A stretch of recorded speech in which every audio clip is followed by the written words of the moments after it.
She has become my sister, Dingan Mokbee on Cindy Blathu's last day on Mavhango.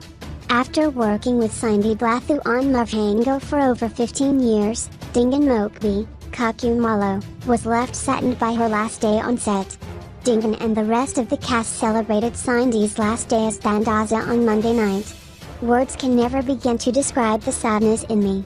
After being with her on the set of Mavhango for 15 years, she has become my sister. She is no longer a colleague anymore but my sister. It was her last day on the Mavhango set today. Cindy Blathu, I love you more than you can ever imagine, Dingan wrote. He said that although he was sad to see Cindy go, he wished her luck with all her future endeavors. Cindy left fans shocked when she announced earlier this month that she would be leaving the soapie after 20 years.